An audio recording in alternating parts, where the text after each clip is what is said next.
The world of theater is full of stars. But just like in the night sky, sometimes we don't see them all.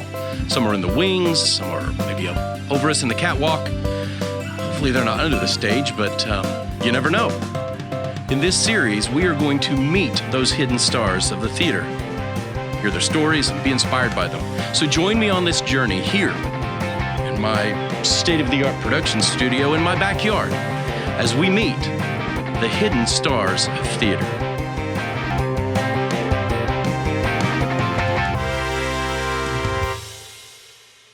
Hello, everyone, and welcome back to the Hidden Stars of Theater. Welcome back to my camper where we like to hang out. We like to meet really cool people who are involved in all aspects of making the magic happen in the world of live theater.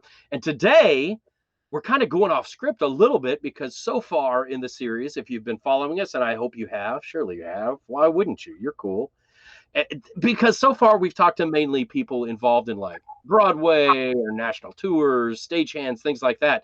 Today we're going to meet somebody who is just as important as they are, but who really helps supply them, specifically our electricians that we've talked to, our lighting guys, with the instruments that they use to light the stage. And so I'm talking about Brent Logsdon, and Brent is a field service engineer for ETC. And he's going to tell us what ETC is, who they are, and all of that, but not until after we get to know him, of course, because we want to hear his story. But I just kind of thought it'd be cool to meet some of the people that really help support the industry, even more so behind the scenes. They're the really hidden stars, right? But they're just as much as stars. And without them, our lighting guys wouldn't have lights to light the stage, and the actors would be falling all over themselves. And that might be funny, but entertaining in a way, but it's not what we want to see, right? So without further ado, let me introduce you to Mr. Brent Logsdon. Brent, welcome to the Hidden Stars of Theater. Thank you very much. I'm very happy to be here.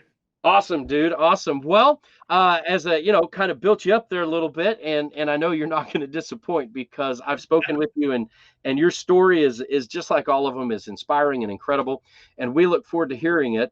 And so you're on the road, right? Where a lot of people we've been talking to have some time off, but where are you today? I'm in Houston today. Houston, America. Yes, I've been in Houston for about 2 months. So for those of you who are in New York and say Houston, you just heard it pronounced correctly, because there's a street called, it should be Houston Street, it's Houston Street in New York. And when my little Okie self goes to New York and forget that, I get looked at like I'm an idiot. But the truth is, we're right, Brent? We're right. We're right. It is Houston. So, but he hails normally from my state of Oklahoma. So he's one of my Oklahomies, as I like to say, and nobody else probably does, but that's all right. And it's my privilege to get to have him here. So Brent, what we want to do, if I know you've seen some of the episodes and you know where we go, we like to learn from you by hearing your story. Anybody can tell us, technically what a field service engineer does, but we want to know by getting to know you, because you're the star and we want to celebrate you. And so I'm going to give you the stage, man, and just let you begin to tell us a little bit about where you've come from, what are the things that have shaped you, and I got to use some good lighting puns here. Focus, if you will, on any of the people and events who really helped you achieve the success you have, and shed some light on that for us, if you would. Sorry. Thank you. That's fine. That's fine. Thank you. Absolutely, man. Well, the stage is yours. Go for it. Thank you. So I'm from Kingfisher, Oklahoma. It's 4,500 people, about 45 minutes northwest of Oklahoma City, surrounded by wheat fields. So a thriving metropolis. Thriving metropolis. Awesome. 10 miles from Ishan's Chicken. So we have some major landmarks. Yeah, absolutely. That is, if you're ever in that area and you don't know what that is, you need to find out what that is. So in high school, a lot of my friends were drama and speech competitors. And I wanted to, it sounded like fun, and I'm really bad at it. But it got you out of class. It got you out of class. Well, it did, and it got me on trips out of, I was better at that than I was at sports, and I got to go out of town to things, got to leave Kingfisher, but extemporaneous speaking was the only thing I could do. I cannot remember anything verbatim of any length at all. Boy Scout oath is about it. Well, that's a good one if you have to memorize something short. Yeah, but that's about the length of it too. I mean, the Pledge of Allegiance, I probably faded off at the end for a few years. Yeah. So I really enjoyed building the sets for the plays more than I enjoyed being in the plays. Awesome.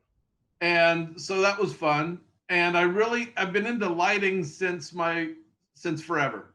And how lighting was controlled since forever. Junior year, I built fixtures specifically for the prom. Right. Built atmosphere fixtures out of old music stands and wall rheostats and colored light bulbs from the electrical house and paper lanterns and anything I could find to make uplights and a moon and things for the prom. It was fun, and that's what I could do. Do you remember the prom theme? I'm going to put you on the spot here. No, I don't. But it was well lit. It was fantastically lit. Which would be a good prom theme today. Maybe not. Quite often I remember the special, even if I don't remember the big number, right? I understand.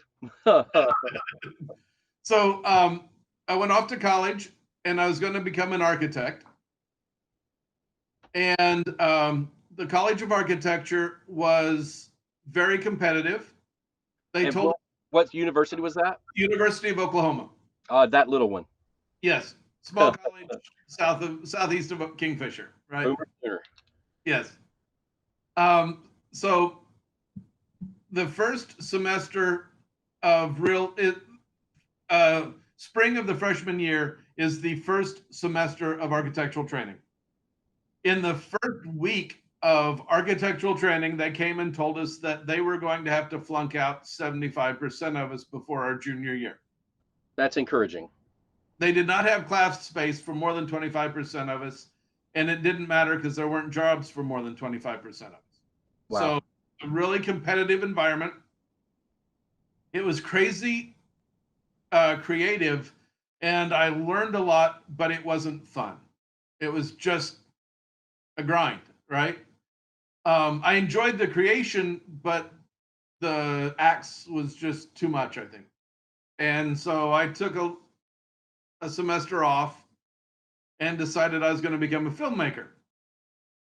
I saw 2010 A Space Odyssey, not a great movie, but I watched it and I understood how the set was built. And I understood where they were lighting things from and what was a wild wall. I didn't even know what a wild wall was yet, but I knew that this wall went away so that they could change the appearance for this other thing, right?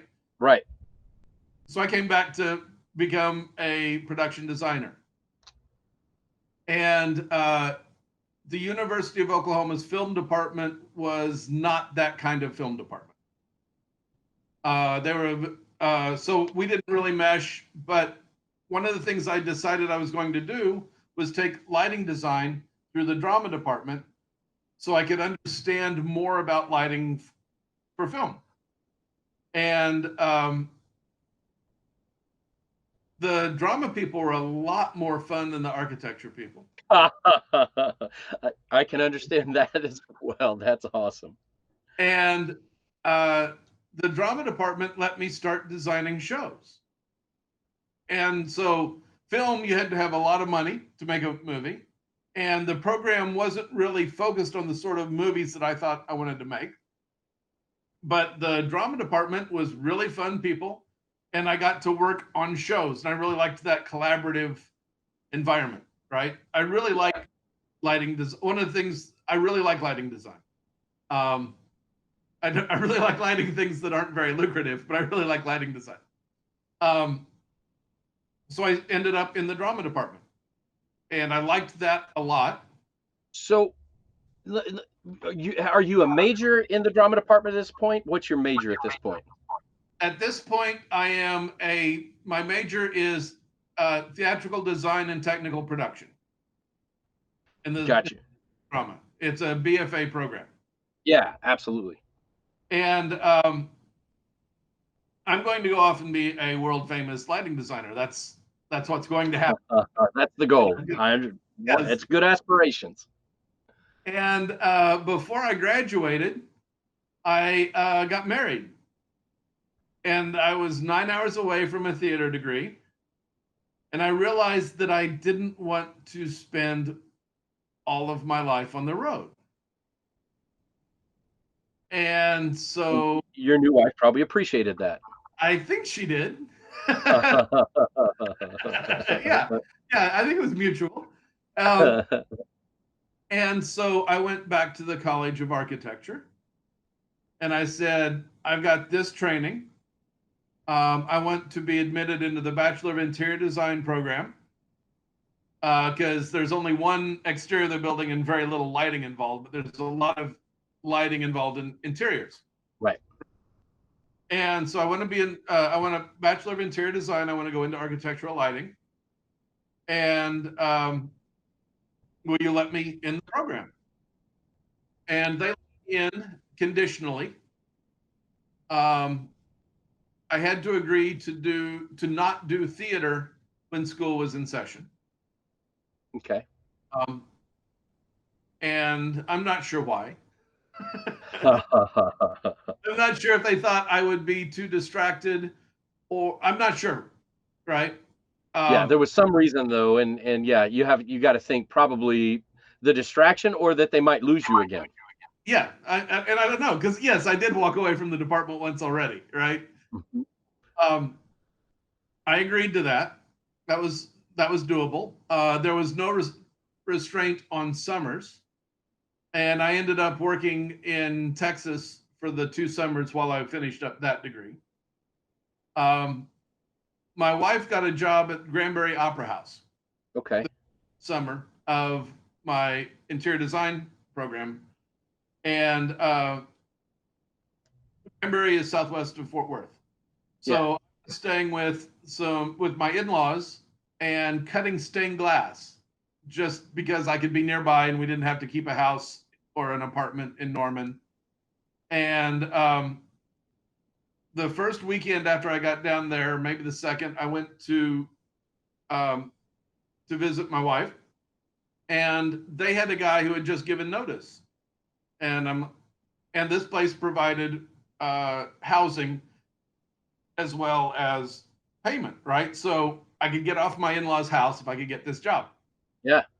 And they said, we don't need any lighting people, but we could use a general hand. And I wouldn't be couch surfing anymore. So I said, I'd be, 2 wins there, right? So I said, yes, that sounds fantastic, right? I was there that summer and the following summer. And I ended up being the charge painter for that theater. Awesome. The guys there who did lighting did a fantastic job. They're still in lighting. I don't begrudge them that experience. And I learned how to be a pretty good painter. And I was okay with that. Were you able to spend time though with those guys learning some or gaining some experience? Lighting wise? Yeah. Really, it was such an intense environment. And I'm not trying to brag here, but within the first 2 weeks, I was the charge painter. So I basically had a department to run. That's all. That's pretty good. That says a lot. That's huge. So yeah, I mean, there was a lot of, I really would like to go do that, but I've got 7 people coming in, and I need to get them work doing this, right? Yep. So. Yep. And the Granberry, how many shows do they do in the summer? Do you remember how many shows you put out? They did 3 a year on a tiny stage with no fly space. Everything was roll drops, and I think the proscenium width was 30 feet. Wow. We did 42nd Street, and we did Guys and Dolls with full choruses. The upstage crossover was outside, and scenery storage was in the alley. Wow. We had gotten unofficial permission from the city to close the alley and put a shed roof over it, and all the scenery was stored in the alley behind the theater. That's guerrilla theater, man. That's awesome. Yeah, every piece of scenery had to be small enough to fit through the door and make the turn to get on stage. Nice. So it's a lot like community theater, but on a professional level. Yeah, yeah, cool. And they were huge shows. There, I think, like 20, 30 people in the cast commonly. So they each had a foot. This was during this. I'm sorry. They each had a foot of space. Yeah, if even, Yeah. yeah. Some of the dressing rooms were in a Quonset hut across the alley. That is awesome. In fact, everything except Quick Change was in a Quonset hut across the alley. Nice. Quick Change was sometimes temporary because scenery had to store there for the next November. Well, at least it's nice and cool in Texas in the summer. Absolutely, no, it's not. Yeah. It was kind of steamy. You hoped you had melting makeup. Yeah. It was a blast. During the year, they did smaller, like, bedroom farces. So they had a small cast. So I'd go down for the summers and then for those 2 summers and come back. Nice. Then I graduated with, a degree in Bachelor of Interior Design. I was going to go off and be a world famous architectural lighting designer, right? And there was a commercial building bust. 2 people from my program got jobs right out of college. Wow. One working for the Army Corps of Engineers, which was not the sort of exciting job that I had in mind. Yep. One working for a furniture store. Okay. And I was my interest was commercial design, right? I wanted to be the guy who figured out the lighting for the theme restaurant, right? Where we think we're in a jungle, so I've got gobos and I've got things changing, so it's like you get dappled light that moves while you're waiting for your table. And a rainforest cafe. Yes, that was going to be me. Nice. But the jobs just didn't exist, so I ended up continuing to work in theater and delivering pizza. Okay. Hey, that whatever pays the bills. Right, exactly. And I also worked the occasional concert. My first concert that I worked was Luther Vandross and Anita Baker.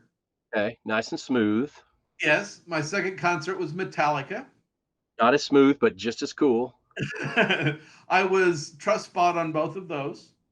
So you'd come in, climb a wire ladder, point lights, and then climb down. And I did shows and outs. I didn't do load ins at the time because I was still in school. That was mainly before the Bachelor of Interior Design, because I agreed not to even do concerts during school. Gotcha. So that was when you were still in college? Yes, that was still when I was in the drama school. Drama school frowned upon it, but wasn't going to kick me out for it. Right. After I graduated, it took a while to get back on a crew because the crew I was working on no longer existed. But I worked concerts with some friends, worked at small theaters, did a lot of community theater for what they considered a stipend. And when I was delivering pizza, it was like fantastic. Hey, anytime you get paid for anything in community theater, it's a Right. win. A Right. win. And I built up a lot of experience, and had a decent job at a theater that ended up losing their funding. Gotcha. And this is all still in Oklahoma City? This is all in greater Oklahoma City area. I'd work in Norman quite a bit, Oklahoma City some, occasionally Edmond, but staying in the area. And at this point, I've got a kid. So even if a tour opened up, I'm not really that into it. Gotcha. And when the theater that I was working at lost funding, I ended up working for a mortgage company for a couple of years because the kid has to eat, right? Kid has to eat. Kid has Absolutely. to eat. But some friends of mine started a theater company. We built our own theater in a light industrial space. It was called Synchronicity Theatre Company. The company still exists. They're Oklahoma City Theater Company. I haven't worked with them in some years, but I used to work with them occasionally, even after I wasn't a regular guy there. And I ran into an old friend who said, you should talk to Lynn. She knows where all the jobs are, right? Yep. So I talked to this friend of mine, and I said, hey, I know you run on contract, right? But I'm looking for a house position somewhere. I really need to quit working at a mortgage company. You know anyone that's hiring? And so she offered me a job. Nice. And I was able to walk away from the mortgage company with a raise and benefits that I didn't have before. So that was fantastic. I was able to move up and still work in the arts. And it was children's theater, which meant that I was able to be home in the evenings with my kid and be a dad, which was important. Right? Yeah, and it meant that your kid could go see all the shows you were working on. He could see all the shows. And it was also, because it was a children's theater type environment, and also partly because OSHA wasn't really a thing then. Yeah, he spent a lot of time backstage with me after school and stuff like that. He learned a lot of things. It's worked out pretty well for him. That's awesome. I had, slave labor. Hey, my stepdad was a TD at a university. It was the 70s, and I lived his life, so it's a good life. Yeah. It's good. Yeah. My kid has done with what he had to learn. Yeah. That's good. I'm going to mention him real quick, just because he used his time backstage to go on to design and build escape rooms. Oh, so that's cool.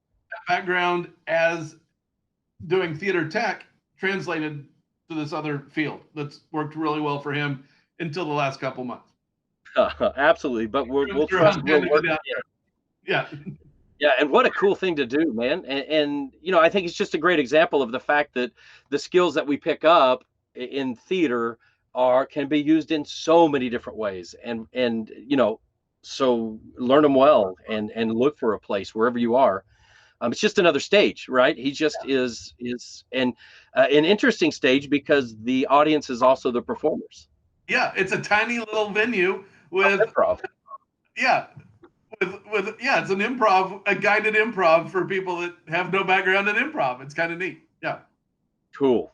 So much fun. Yeah. And I was working quite a bit with the local union at that time.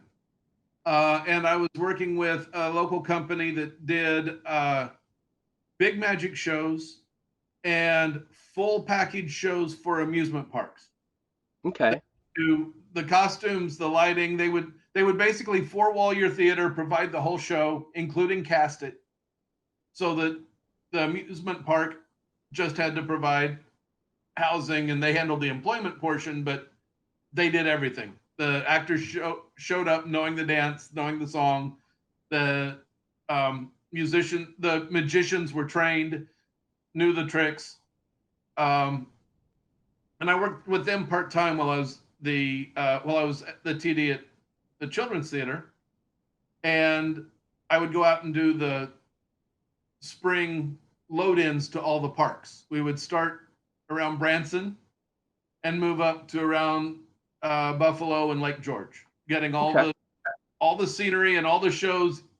Sometimes it's a whole new show. Sometimes you're taking a show out of this amusement park and putting it in this other one and refurbishing it. And I was not full-time for that company, but a friend of mine was, and he is fantastic. He was a fantastic carpenter. I was a qualified painter. And I was lucky that he said that he wouldn't travel unless they could get me to go with him. Awesome. So many of your other people said, you got to be easy to get along with, right? Exactly. Yeah. Bob said, I'm not leaving Oklahoma with anybody but Brent. So you got to hire him away for a couple of weeks from the children's theater, or else get someone else to go. That's Right? a good friend. Yeah. He was important enough to them that I got the job. Awesome. Awesome. I perfectly sidestepped into that, right? Yeah, And that's the way to do it. Whatever it takes. yeah. And, you know, there was reciprocity for the children's theater. During off season, they got phenomenal, like, free rates on things that they'd normally have to rent because they loaned me out, right? Perfect. That worked well. All of that went well. And then the downturn after 9/11 really hit the parks industry. Right. And so most of that work went away. They're like, no, we're cool with what we've got, or we'll figure out something locally. So, just real quick, a side question. All of these things so far that you've talked about, the rock concerts, the children's theater, all of this, are any of that union stuff, or at this point, are you tied to any unions, or is it just independent work? At this point, I am over hire for the union. Okay. I'm not a member of the union, but if they have a big call and their membership can't fill it, they hire non-union. Where Oklahoma being a right to work state, it wasn't that hard to get on because I had skills. Absolutely. And my goal was to eventually join the union, but I had been non-union long enough that I needed to basically earn the respect of existing membership so that they'd accept me, right? They knew me basically as a scab, right? Right. Because all my work at concerts originally had been pre-right to work on a scab crew because that's who I knew. Right. So the amusement parks really fell off. So and then the children's theater I worked at decided to join with Oklahoma City University. OCU, a great university. Yeah. And students, if you're not familiar with that, I'll give them a little prop just because, here in Oklahoma where we are, if you're looking for a great university for all aspects of musical theater, but, OU, of course, is great. I'm going to give you your Weizenhofer. OU is awesome. But OCU, where you're talking about, Kristen Chenoweth, Kayla O'Hara, just some little names that have come out of there, and they're all right. But those are, they've got some folks, as they say. It is a fantastic musical theater program. I know OU alum. OCU has some serious chops, and I'm seriously impressed with their program. Oh, no doubt. I think of universities of their size, the percentage of graduates who make it on Broadway as performers has to be as high as anywhere out of maybe New York itself. Working back, I'm working some union calls at this time. Working backstage for the Broadway tours, it was uncommon for a tour to come through that did not have a OCU graduate, at least in the chorus. Absolutely. Amazing. Yep. And I know, like, the current Eliza on Broadway right now in Hamilton is an OCU alum. That's cool. I was not aware of that. That's really cool. I think she's just moving into it, maybe, as everything hit. Okay. Yep. Pretty cool. And her husband was a theater educator in Oklahoma. Go cool. Teachers. There you go. Cool. So OCU moved, Children's Theater moved in with OCU. And I went to my boss and I said, you don't need me. OCU has a fantastic technical director. They have a fantastic staff. You don't need two technical directors in one theater. It didn't make sense to me. It didn't work, right? I said it would make a lot more sense to give them the money you would give me so that they can hire. Well, let me back up a second. OCU is one of the few shops in the area that's at the university level at that time who had professional staff. They had a professional trainer. They had professional stagehands. You were learning from a crew of people who are professionals in their field. You weren't learning from upperclassmen and graduate students, which is bad. But I've seen some schools where the most experienced person in the room this year happens to be 22, and they just they haven't had a chance to make the mistakes that teaches them the tricks. Absolutely, yeah. Yep. That makes perfect sense. That's a great way to put it. So I said, what you should do is give that money to them and let them hire, another welder or another props carpenter or whatever they need. And I think my boss saw the logic of that and let me go. So you talked yourself right out of a job. Perfectly. Very cleanly, yes. That's awesome.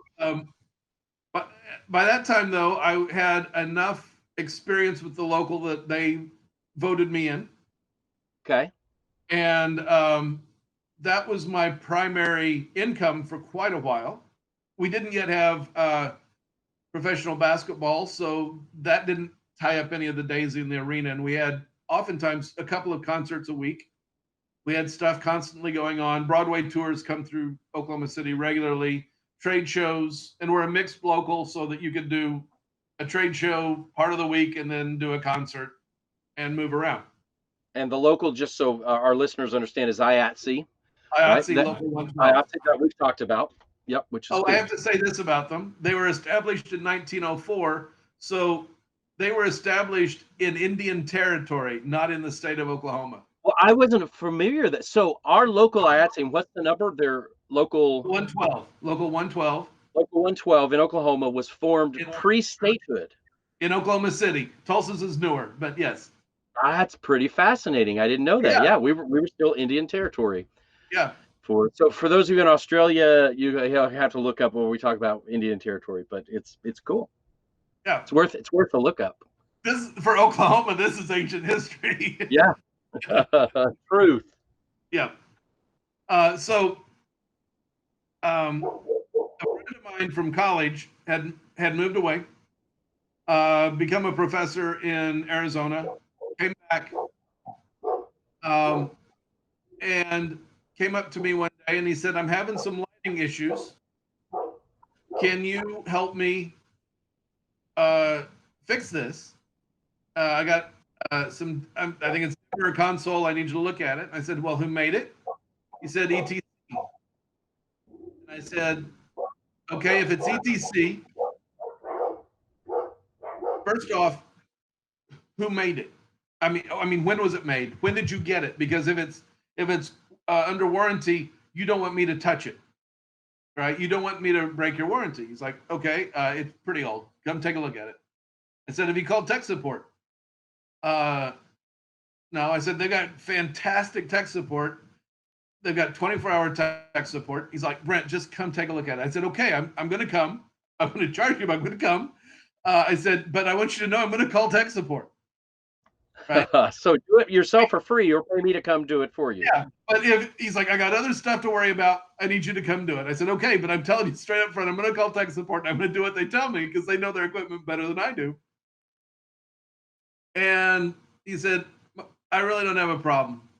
I said, "What?" He said, "Yeah, it was a test." He said, "Do you want to be the ETC guy? Because you answered all the questions the way I wanted you to answer them." And I work for the ETC representative now in Oklahoma because I didn't know last time I saw him was on a opera call. And he said, "We'll help you go to the school if you want to learn to be the ETC guy." And so I went to the school in 2006. Nice.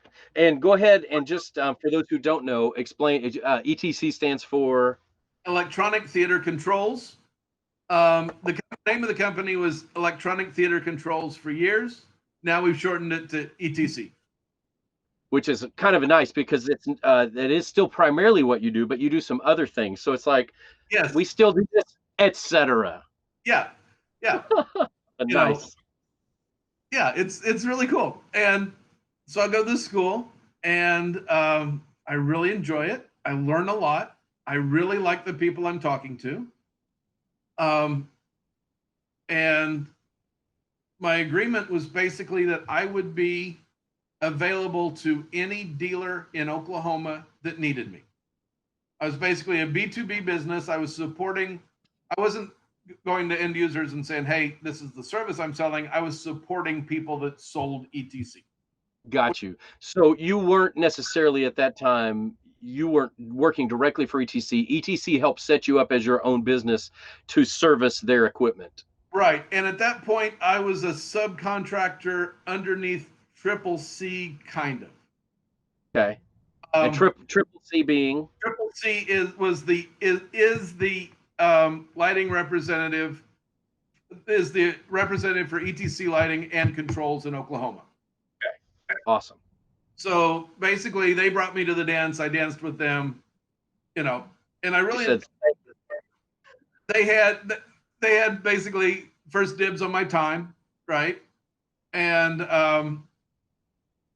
but I also would work directly for a dealer if they were doing some ETC stuff, or and so I just worked for whoever needed me, right? And it was supposed to keep me busy, kind of, right? He's like, you'll make some extra money because at that point I'm gigging all over the place, and he's like, but you'll be the guy, right? And you'll have the shirt and you'll have the business card, and we'll just call you when we need you.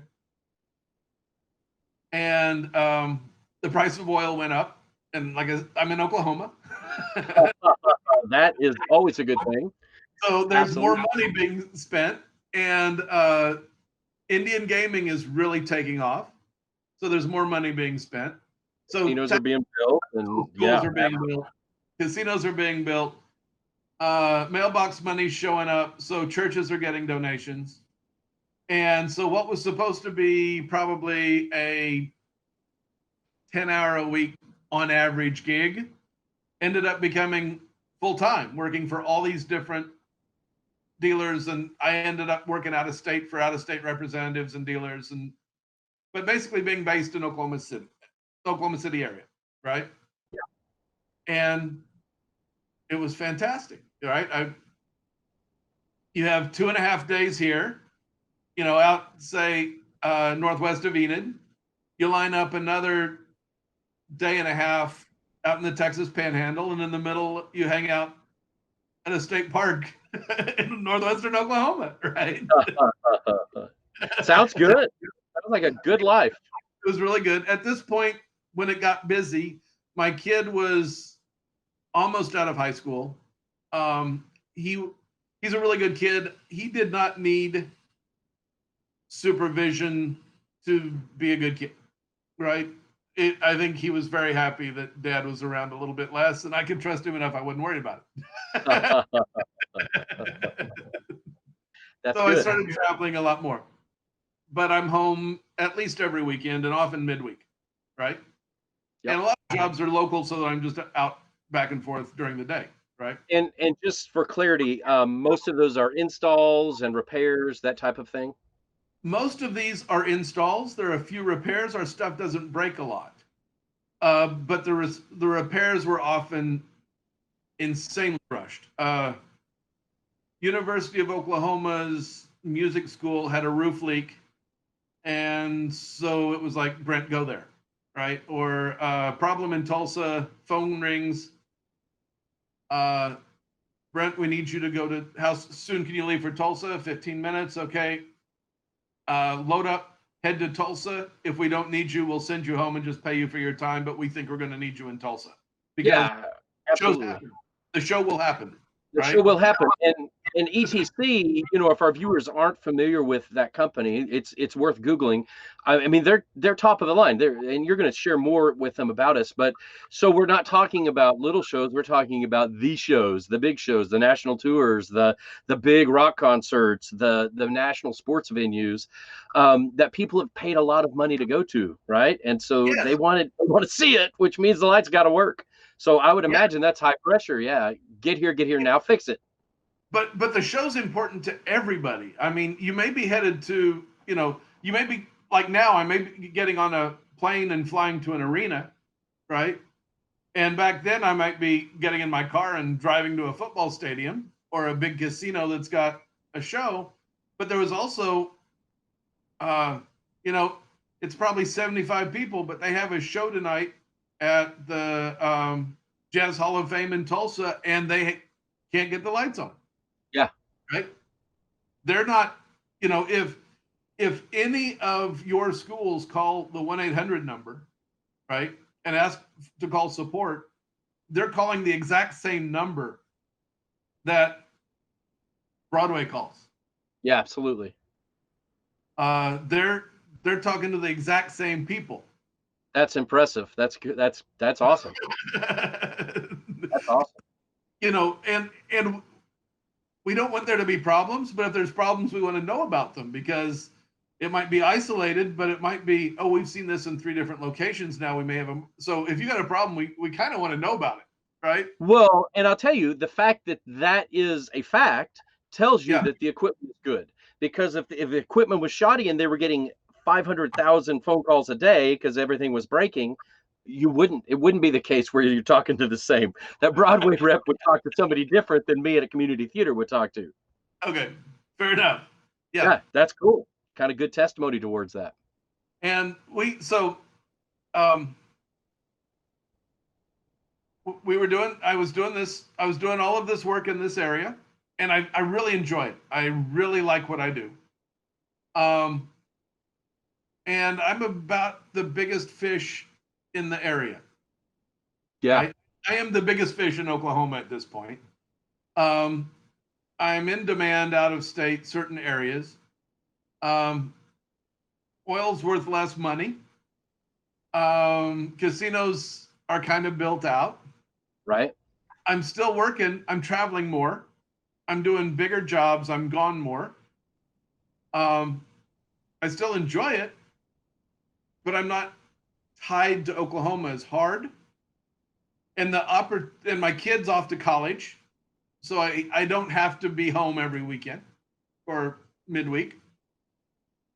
And the opportunity comes up that I can apply for the factory.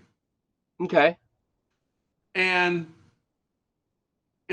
I'm still doing Broadway tours and stuff. When I was independent, the union might call me and say, hey, we've got a week in September when we've got a concert and a Broadway show and a big trade show. Can you come off the road and help us out? Right. And at that point, that's a pay cut for me. But yes, because you guys take care of me. And so I'll do that for you. Yeah, it was very simple. You'll be an overhire. Complaint at all. And it let me play with other things. Right. Yeah. Oh, that's a good point. Yeah. Absolutely. I'll come cover a couple dance competitions at your junior college, because I get to work with a console and practice all this stuff that I'm installing. I get to light these things. I get to test out the changes in the software, right? You get to stay relevant. Yes. Yeah. And you get to add to your network. I mean, yeah. Which is, vitally important in this industry. Yes. Yeah. But then the opportunity presented itself to apply to the factory.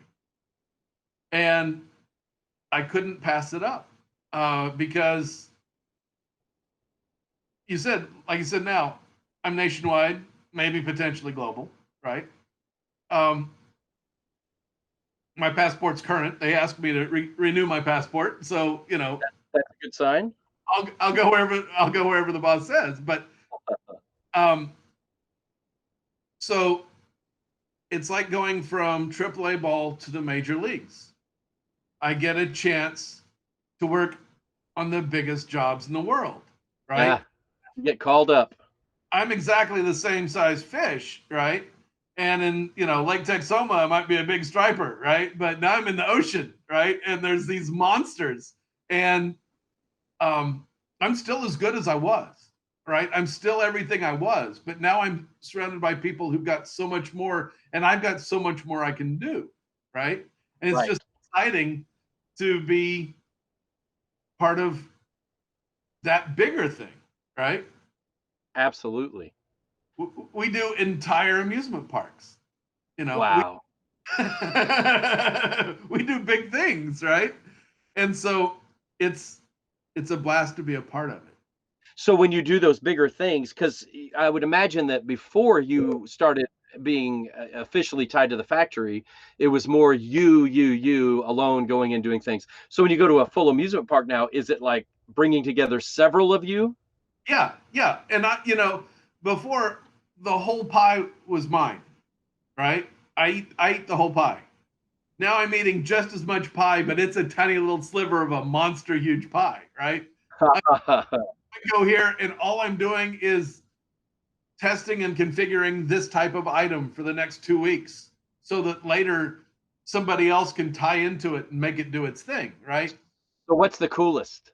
Is there a top of the list, the coolest, like, man, I got to do this, the thing that you brag to your friends who aren't there yet? Well, see, that makes it hard because we generally, I can tell you I'm in Houston, but you don't know the venue I'm at. Oh, that's true. You can't talk about it so much. Yeah, a lot of this stuff, there's going to be an opening night, and they want that to be a surprise. That's true. Stuff is new stuff, so we got to maintain the surprise, right? You got top secret clearance. Right. And other times it's a repair, and we don't want anyone, no one wants. Oh, absolutely. Right? No, that's good. That's fair. That's fair. And you talk about top secret clearance, but I've had a few of them. I've had various cards from various government agencies, and I went on site one time. They said, you have to be here an hour and a half early. Everyone that goes through here, it's going to take at least an hour and a half. Bring this paperwork, this paperwork, this paperwork. And I show up and I give them my driver's license, and they ask me a couple of questions, and they say, you're in our system. Just step over there and we'll get you the card when we get everyone else's. And the electrical contractor is, how did you do that? I'm like, what? I'm like, it takes an hour and a half. I said, I've been in more secure sites than this. That's right. Yep. Show up and I give them this card. I have clearance. Somebody, that's great. My background, something I signed said that they could, look at anything they wanted to. That's cool. Yeah. All because you enjoyed building lights. I enjoy figuring out how it works. And I've been thinking about this. I'm like a luthier, right? Yeah. Right. Somebody has to make the guitar, and the better the good, a great guitarist can play good music on a mediocre guitar, but a guitarist with a great guitar makes much better music. Absolutely. And when I was in the Art College of Art, the best pastels came from artists who made pastels, right? Mm-hmm. Many of the best guitar players are guitar makers or guitar players themselves, right? Absolutely. And even in this industry, the guys that we're learning that are the top audio mixers are musicians. Right. I could never mix audio because I don't grok the music the way they do. They understand the music. I enjoy the music. Right? Yep. Yep. I can talk additive color theory and how timing of cues and color temperature affect mood and things for years and bore all but two people in your audience. And but it's all tools that make me, I think, better at what I do. Absolutely. Yep. Yeah. And again, that's why we want to hear that's why we like to hear the story, right? Yeah. Because it is where you came from. It's the fact that as a teenager, you took the time to go to the lighting supply store and buy all the individual parts and make them yourself instead of just going to buy a lamp. Yeah. Right. It's understanding the theory and you know why this happens. When I click this button, I know why that happens. I know why a tungsten bulb compared to an LED is going to give me a different white or a different blue and those types of things. And that's why you're a star, Brent Logsdon. It is, man. For me, one of the it's not the most important cue by any means, but it is a very important cue. And that is, you're sitting there, the show's about to start, and the lights go down. Yep, they dim the lights at 15 or 10 or half to half, whatever. And how that happens matters, right? It And does. that's often determined by the facility and the equipment you have. I did an arena a year or so ago. They have these wonderful LED lights.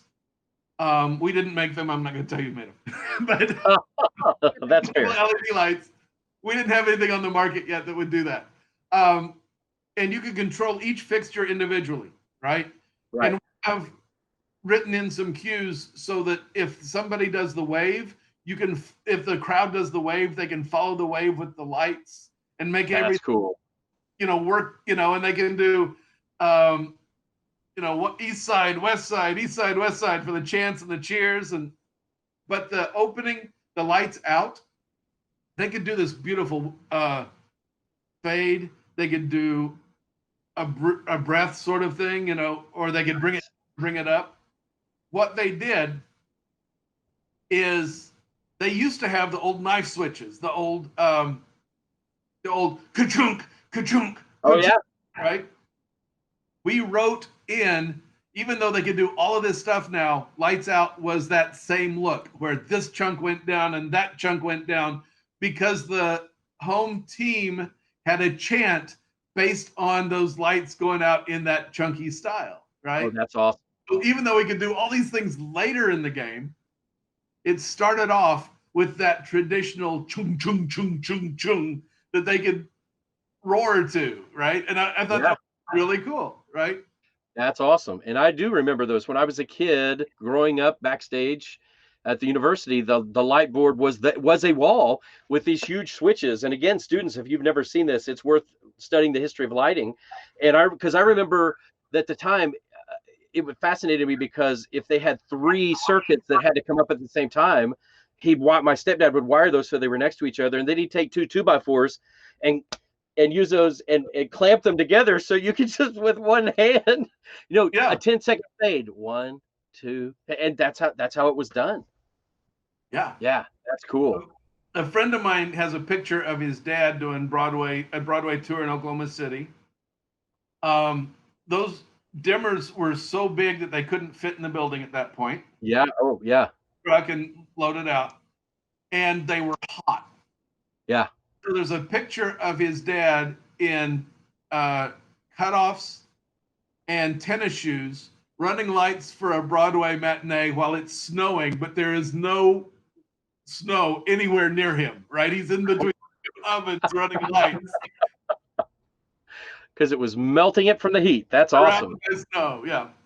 And he was probably profusely sweating. I'm sure he was. That's why those guys were so skinny in the 70s. Well, awesome, man. Well, I tell you, that's a freaking cool story, dude. Now, I kind of want to transition us a little bit, because I would love to hear, again, ETC, you've talked a lot about them, and we know they're top quality lights and stuff, but maybe you could give us a little bit of a history of the company, because I think that's an important part of our industry, because they are known for some groundbreaking things, and kind of came out of an educational setting. So, educate us a little bit on them. We'd love you to have you do that. Okay. Give me a second. I'm going to open my notes because, like I said, I'd remember nothing verbatim. So that's fair. Yeah, they don't want you making stuff up. That's true. Right. So Fred Foster was who we think of as ETC. He passed, I think, about a year ago. Yep. But he and his brother in 1975 decided that they were going to build a lighting console. I think this is why they were in college, if I remember right, in Wisconsin. Yes, University of Wisconsin, I believe. Yep.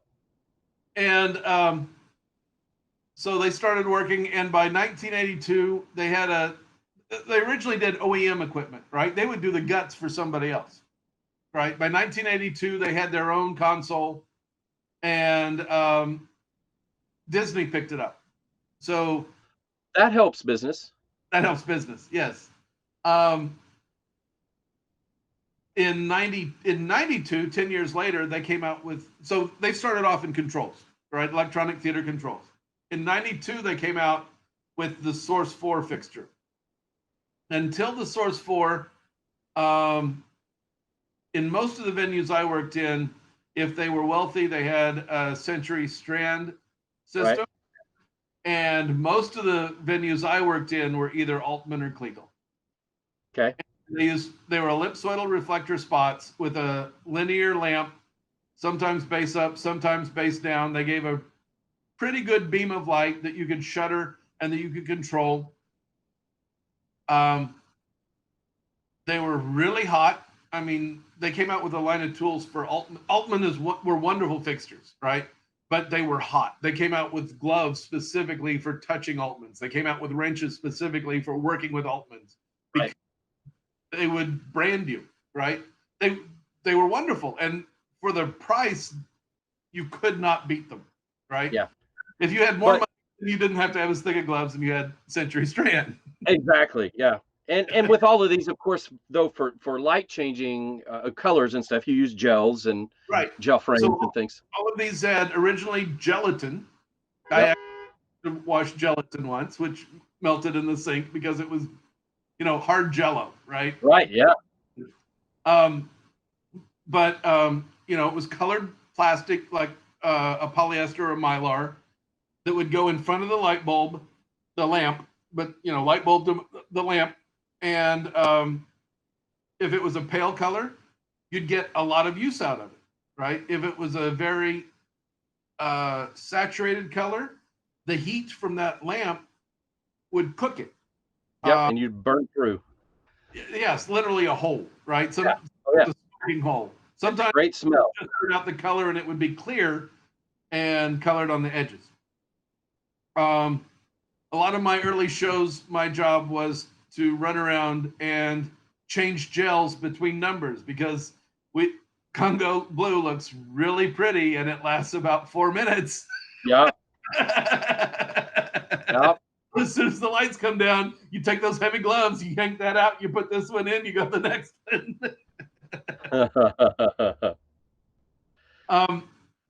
So in 92, ETC came out with the Source 4, which didn't burn as hot and put out a lot more light per watt. And so instead of 1,000 watts, you had 575 watts. Nice. So you could put a whole bunch more fixtures on that circuit you had, because you had at that point 2Ks or 5K circuits, because we didn't at this point generally have per fixture control. Right. This stuff was still twofered, especially in Oklahoma, right? Yes. Where fair enough. Yeah. Broadway could dim individual fixtures. We had washes. We had great. Yeah. And now, what year was this? We're talking pre-Verilight, so you're not talking any. There was no automation yet, anything like that. So for ETC, that came out in 92. Right. The Source 4. ETC, I don't remember the year, and I don't have it in front of me. Came out with a mover called the Revolution. It's a different beast than what you think of as a Verilight or a Martin. Right. Those are big, flashy, bright things, great for concerts. But at the time, they were real noisy. Right. And they weren't as accurate, right? I could throw them up behind Genesis, right? And have the stage be fantastic, right? But if I'm doing Phantom of the Opera in a theater, I want to be able to focus on a light on that chandelier and follow it down. Right. And not just to stage left of the chandelier. Right. You want it to be exactly on that chandelier every time. More accuracy than what the early ones had from very. And the other thing is, it's out in the audience, so it has to be quiet. Right. You can't have big fan noise. You have to have the thing not distract from the thing you want them to look at, right? If I'm doing a big concert and I can just, if you're in a lot of those arenas, the movers are still aren't as loud as the HVAC system, right? And I got great big stacks of speakers throwing sound out on top of everything. Oh yeah, yeah, the Broadway show needed the something decibels from the show are so loud that you couldn't possibly. I mean, in a rock concert, if you've got a light that you can hear over the music, there's a problem. Yeah, yeah. You probably have something burning. Probably need to check on that. Probably need to pick up the phone and call Brent now. Uh, call the fire department. Call me as soon as you get the. Absolutely. So, so we have the Revolution, and I think we still have the Revolution. I mentioned Phantom because I worked Phantom probably 4 or 5 years ago, before I was an ETC employee when I was still jobbing, and they were still using Revolution's front of house. The things are heavy, but they're as a stagehand, you don't like seeing them. They're just so heavy, right? Right. As a lighting designer, I'm not going to get a note that it's too loud, and it's going to point where I need it to point, and it's going to be the color I want it to be, and it's going to be it's going to have a feel to that light that I like. Right, and one of the things that we learn as we talk to stagehands, which primarily who we talk to, is one of the big things is consistency. You've got to every night the show needs to be consistent because you are presenting the vision of the designers and the director, and that's what that light brings is consistency to the game. We have new movers now, and ETC has acquired high-end systems some years ago. So we have a bunch of other ETC, and the ETC family have a bunch of other movers, but Revolution was our first one. Okay. Go ahead. Oh no. So talk to me about in the world of theater. How prevalent is ETC in like national tours and Broadway and that kind of thing? Okay. So if you are looking at what we call straight drama, straight theater, if you're looking at Broadway, our controls are kind of it. Last I heard, I believe every yellow card tour right now is running an EOS family console. Nice. Of different ages and different versions based on how the show was built and what, no one likes change. So you might find some people keeping old equipment alive because they like the way it works and they don't want to do anything to change it. Right. But last I heard, I think everything on the every yellow card, every major Broadway tour is running ETC control. I understand we are the most prevalent console in secondary education and universities. If your college is probably running an ETC board in most cases. Your high school is very likely running an ETC board. For a few reasons that I'm aware of. One, if you're headed toward Broadway, then working on Broadway's little brother helps you learn. Right. Also, we have a lot of education materials. You have all sorts of things that ETC comes with that makes it easier for an educator to teach ETC to other people, right? To teach. Okay. And is there a is there a place on the website, or is there a website Absolutely. where educators there are education materials that you can download that you can use? All right, and I'll put a link to those in the description below the video. So if you're a teacher and you want to learn more about that, maybe you didn't know that, maybe you have an ETC board and you didn't know that was available. Go check it out. That's a great resource. YouTube, we have our own YouTube channel.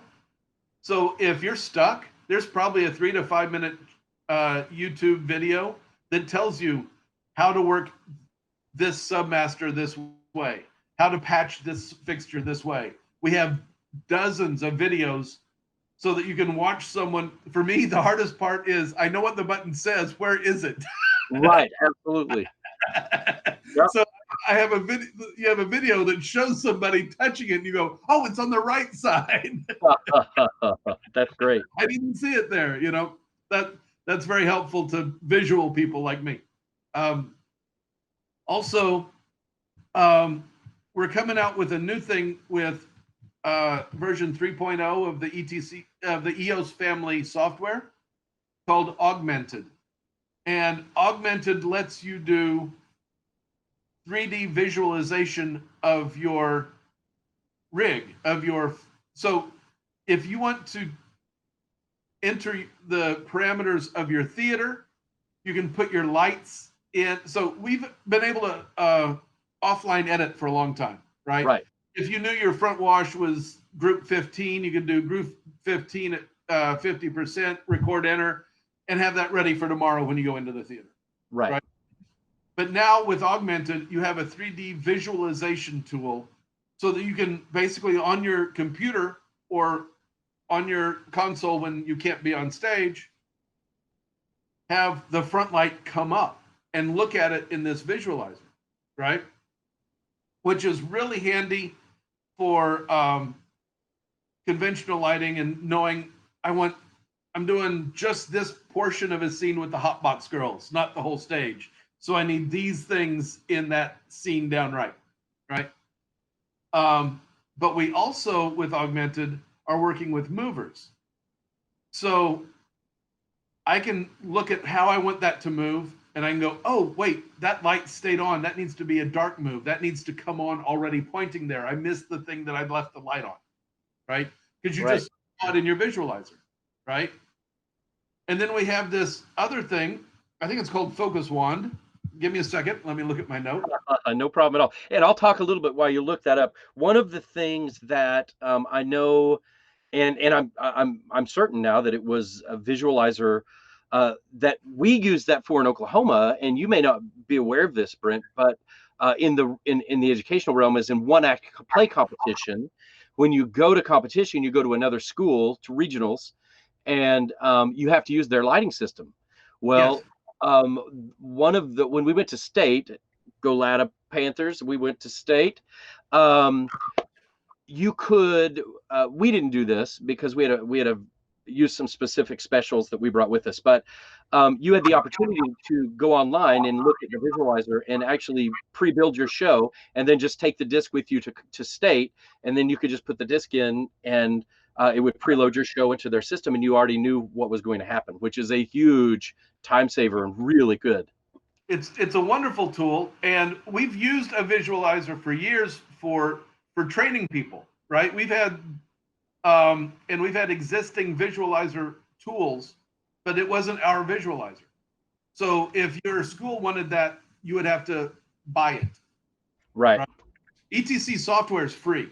You could download an ETC console emulator and run it on your laptop. Right. You can output that to a system, but you could work on it offline, right? With Augmented, that comes with it. That's also free. Wow. So it's all built into the software and it's integrated. And with this thing called Focus Wand, I can have an app on my phone. Basically, it's an add-on to our ARFR, IRFR app. And so say I'm doing that one act, right? And we're in a different theater, and I have moving fixtures, because we're going to pretend that high schools have budgets for a minute. Right? let's pretend we're actors, Texas, right? We're in entertainment and acting. It's suspension of disbelief. There's an actual budget at the high school.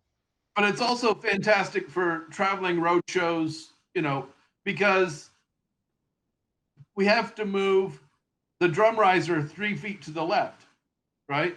So I can take my phone and hold it up in the air, and it can say, that's where that point is. So it takes all of my positions for that palette that said point to the drum riser and moved it to this new location. Wow. I didn't say, bring it over, right, that's good. Left, that's good. You just, okay. And it triangulates off of that and figures it all out and reprograms it? Yeah, basically it does the math. That's crazy. Yeah.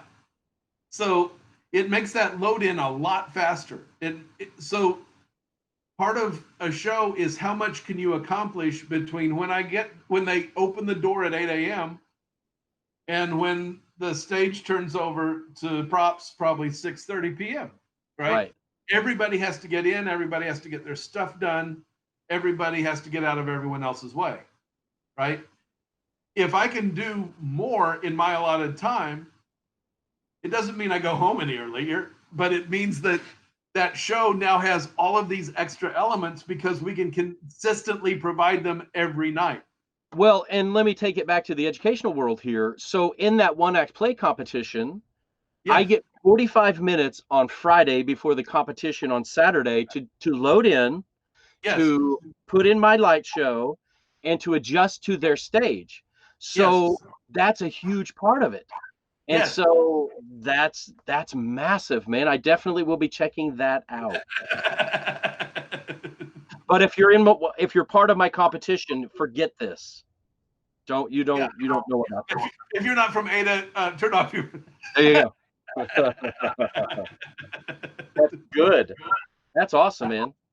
Yeah, and if you have the dimensions, you can build the whole thing so that you have that visualizer for schools that if you have information about the school, and that I'm sort of not clear here because I've seen demos, but I haven't played with it, right? Gotcha. I've watched people map areas by standing in a place and saying, this is this corner and this is this corner, holding up these big QR code type things. Absolutely, yeah. It's what the AR systems read. Yeah. So if you have time in that space, you can read much of the information of that space and not have to do it as a CAD type thing or a 3D modeling thing. You can just like with SketchUp. I use SketchUp for scenic design. Yeah. Some of this stuff you can capture live and not have, it'll have a lot less detail, right? For now. But it's a good starting point. It's the rough end. Yeah. That's pretty awesome. Do you happen to have like SketchUp plugins for any of the or any of the other softwares? To be honest, I don't know. Okay. Because of the bigger pie and my smaller piece of it. Yes. I spend a lot less time with consoles, but I get to go to some of the best product demos you can imagine. Oh, I bet. Yeah, I'm jealous. That's right. I'm going to have to go as your assistant sometime. Yeah. Just wow, that's cool. Yeah. Oh, he's the host of the Hidden Stars of Theater. He's with the band. Come on in. That's right. Absolutely. He's with the band. That is awesome, man. Well, we're running short on time. Okay. Was there anything else about the company before there is one specific thing I want you to share about, which is the student intern program, which is huge and is a great opportunity that I want our students to know about. But was there anything else before we get to that you want to talk about? It's just the most amazing company I've ever worked for. That's awesome, man. That's huge. That's good. Okay. Very good. Well, like I said, we have a lot of students that watch our program, and so I know that ETC, Fred Foster and his brother, the company started when they were in college. It started from an educational setting, and so they obviously have kept that in the lifeblood of the company as important to them. And one of the things they have is a really good student internship program. So if you can kind of share some, and again, I'll put a link down below in the description, but we'd love to hear you tell us about it as well. So we have internships, externships. We have a number of different ways that you can learn with ETC. Rather than describe those, I'm going to tell you about my experience with it. Okay.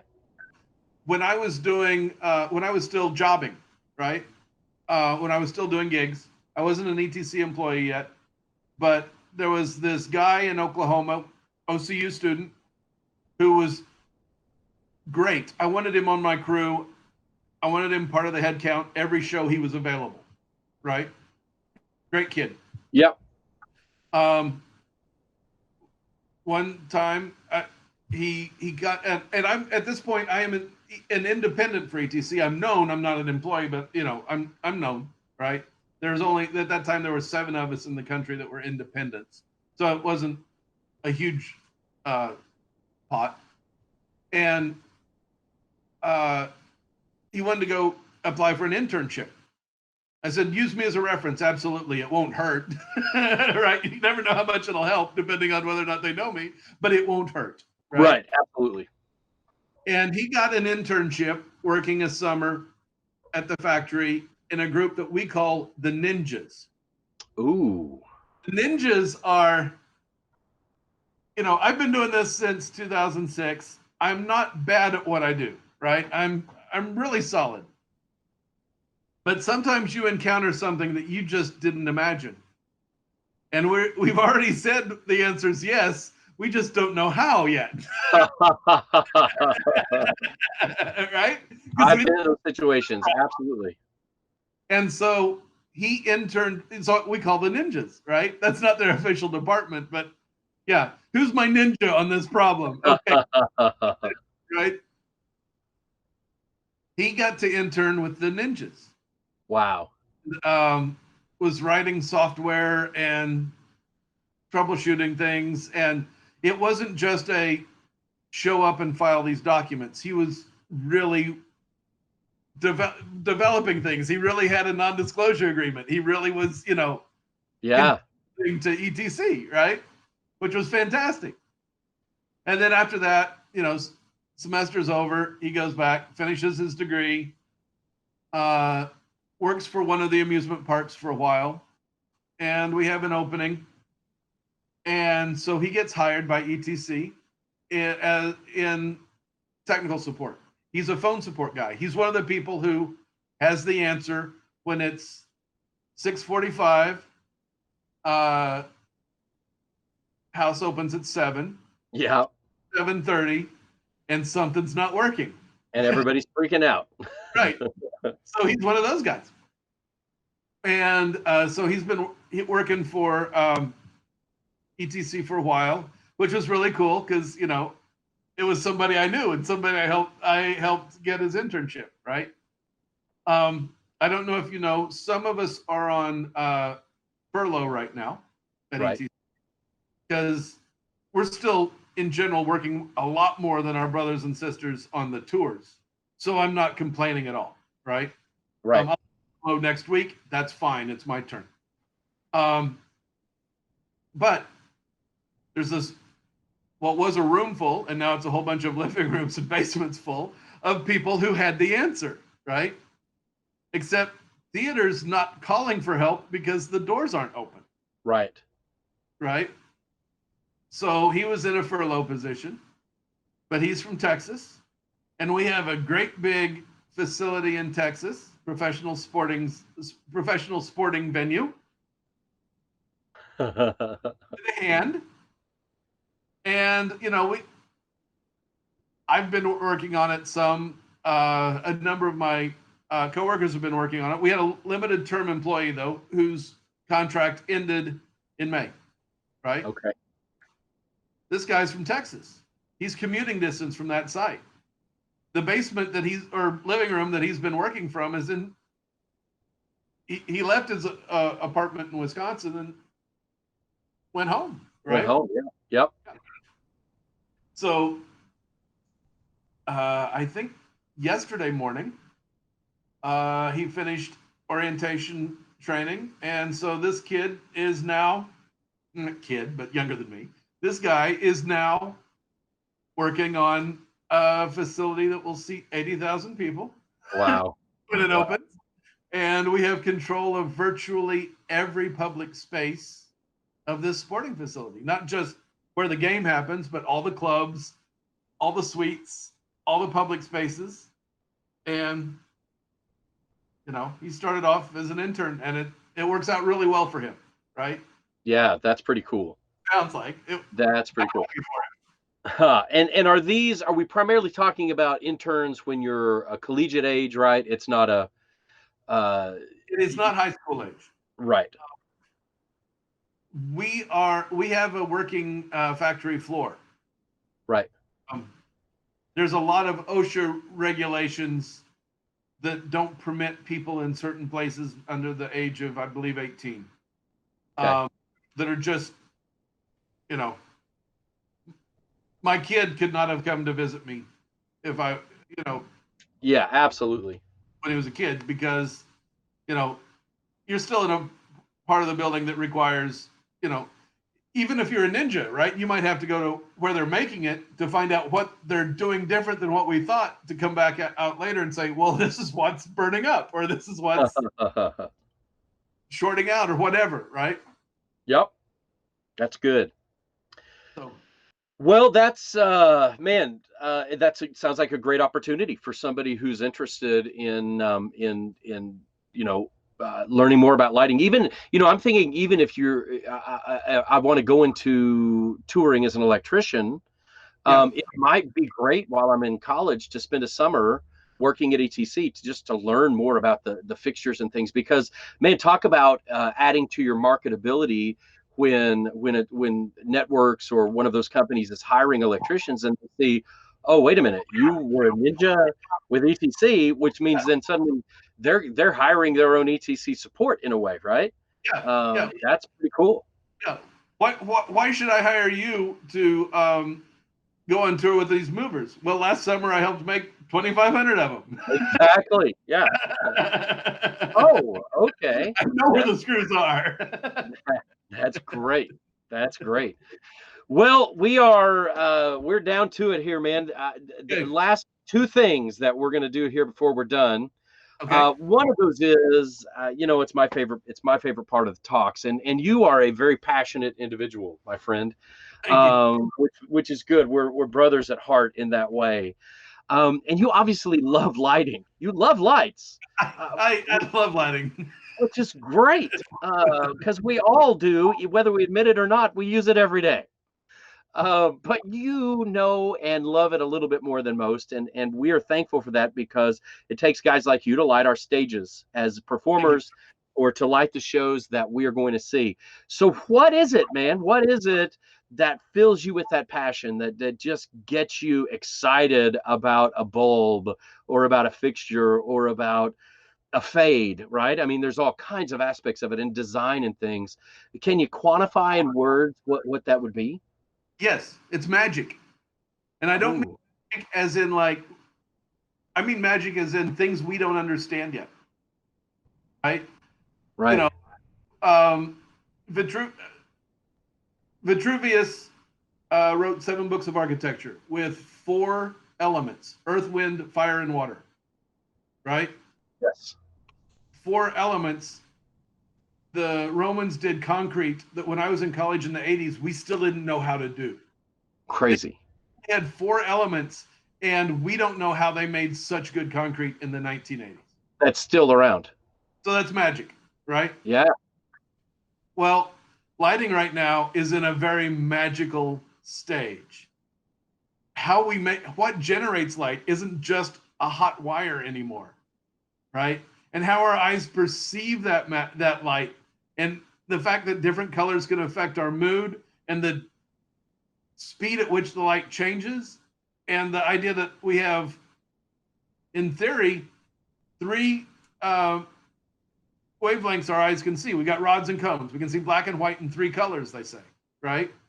Yes. But a fixture that's got 8 colors, I can see so many more colors than if I have a fixture that has those 3 colors. So part of the science we have is science that's still based in the 4 element stage. We don't know how some of this works. It's fun. It is. It's awesome. You're like Harry Potter.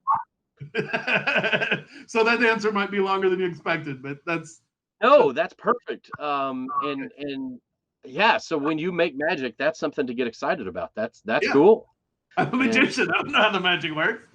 Yeah, it just does, and you get to use it then to do all kinds of cool things with it. Yeah. Well, that's awesome.